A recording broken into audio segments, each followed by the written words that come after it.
Today we're talking about functions. Functions is described as y is a function because each x value corresponds to exactly one y value. Now that's pretty confusing, okay? So I have an example. Yesterday, you won't believe who I ran into. I ran into Granny. Well, Granny has decided that her square root garden has been planted. It's now growing.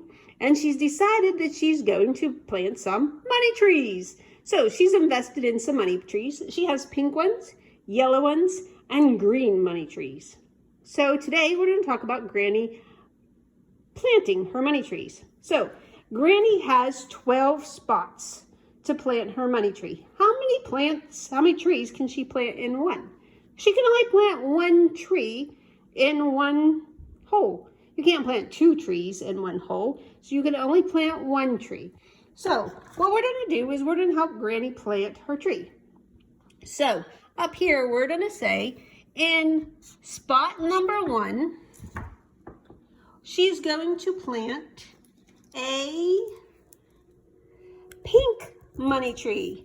And we're going to give the pink money tree the number of, we'll say 3. Okay, so all pink ones, right over here, all pink are 3, all yellow are 5, and all green are 8. Okay, so in spot number 2, how many trees can Granny plant?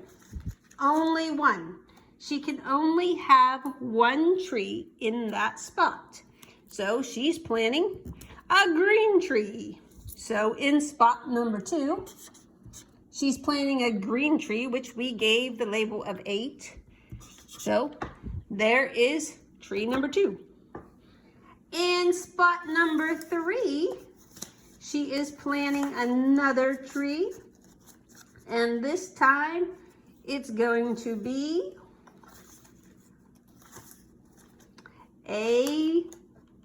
another green tree.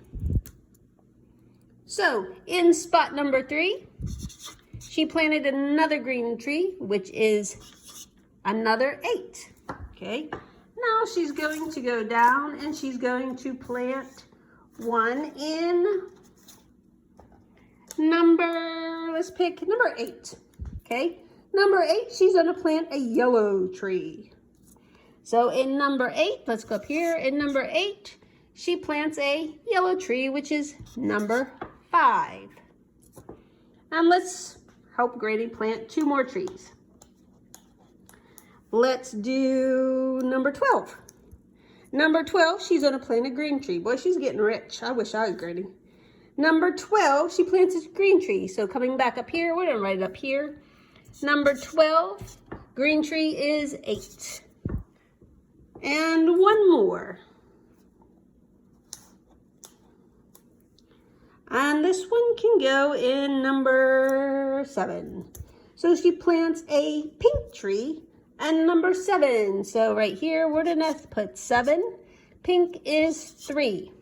Okay, so when we talk about functions, we're talking about the x value corresponds to exactly one y value. Okay, so here,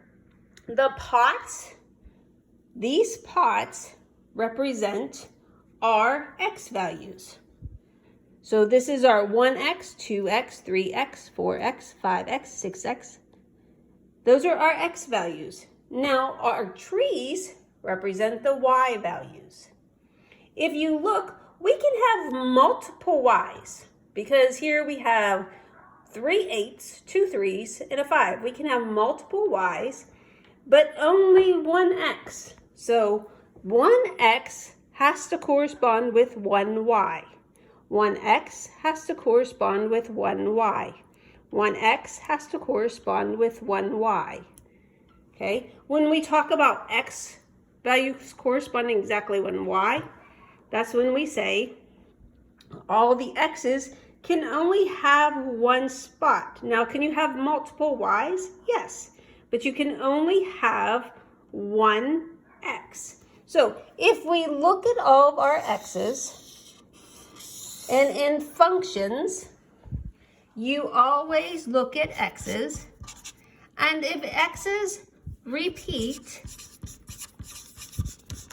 it is not a function. If x's don't repeat, it is a function. Because if we remember back here, Granny has 12 X spots. You can only put one tree in each spot. Now, can all the trees be the same? Yes, but she only has 12 X's. Okay, so you look up here, and if you look at our X's, all our X's are different, so this is a function. Okay, will you see Granny's garden in a problem? Probably not. So let's look at the problems that we'll see. You'll see ordered pairs. Remember, we only want to look at the X's. Only look at X's, because X's is what we depend on. Just like in our problem here, X's correspond. So you always have to remember, we're talking about X's corresponding to the Y, not Y corresponding to the X. X always has to correspond to the Y. So we look at our X's. Let's underline our X's. We say, are X's repeating or are they all different? In this situation, they're all different. So that is a function. Okay, number 2, underline your X's. You have a 3, a 5, a 3, and a 12. Do we have any repeating X's? Yes, we do. We have 2 3s, so that is not a function. If you have mapping, okay, this is called mapping. Basically, you take your numbers and map them. We could actually map our numbers over here, and what it would look like is, let me see if I can write, I'll write 2 of them. 12 and 1. And then over here,